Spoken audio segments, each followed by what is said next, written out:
ठीक आहे. माननीय भारत निवडणूक आयोगाकडील दिनांक 18 मे 2026 नुसार औरंगाबाद जालना स्थानिक प्राधिकारी निवडणूक 2026चा कार्यक्रम जाहीर झालेला आहे। ह्या औरंगाबाद जालना स्थानिक प्राधिकारी निवडणुकीसाठी निवडणूक निर्णय अधिकारी म्हणून जिल्हाधिकारी छत्रपती संभाजीनगर हे राहणार आहेत, तर सहाय्यक निवडणूक निर्णय अधिकारी म्हणून निवासी उपजिल्हाधिकारी छत्रपती संभाजीनगर आणि निवासी उपजिल्हाधिकारी जालना हे राहणार आहेत। ह्या निवडणुकीसाठीचा निवडणूक कार्यक्रम याप्रमाणे आहे। निवडणुकीची अधिसूचना प्रसिद्ध करण्याचा दिनांक आहे 25 मे 2026। नामनिर्देशनपत्र दाखल करण्याचा कालावधी आहे 25 मे 2026 ते 1 जून 2026।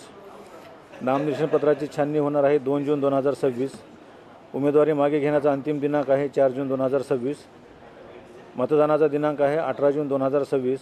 मतदानाची वेळ आहे सकाळी 8 ते सायंकाळी 4 वाजेपर्यंत आणि मतमोजणीचा दिनांक आहे 22 जून 2026 सकाळी 8 वाजल्यापासून आणि निवडणूक प्रक्रिया पूर्ण करण्याचा दिनांक आहे 25 जून 2026। ह्या निवडणुकीसाठी मतदार म्हणून छत्रपती संभाजीनगर जिल्हा आणि जालना जिल्ह्यातील महानगरपालिकेचे सर्व सदस्य, छत्रपती संभाजीनगर जिल्ह्यातील जिल्हा परिषदेचे सर्व सदस्य, पंचायत समितीचे सदस्य, नगर परिषदेचे दोन्ही जिल्ह्यातील सदस्य, नगरपंचायतीचे दोन्ही जिल्ह्यातील सदस्य हे ह्या निवडणुकीसाठी मतदार म्हणून राहणार आहेत।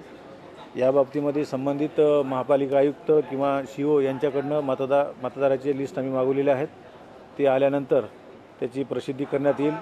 त्याच्यानंतर 7 दिवसात त्याच्यावर ऑब्जेक्शन घेण्यात येईल आणि ऑब्जेक्शनच्या नंतर पुढील मतदाराची यादी अंतिम करण्यात येईल। याच्यामध्ये मागच्या 2019च्या निवडणुकीप्रमाणेच दोन्ही जिल्ह्यातील सर्व उपविभाग अधिकारी कार्यालय आणि तहसील कार्यालय यामध्ये सर्वसाधारणपणे मतदान केंद्र राहणार आहेत। त्याबाबतचा प्रस्ताव आम्ही आयोगाला पाठवणार।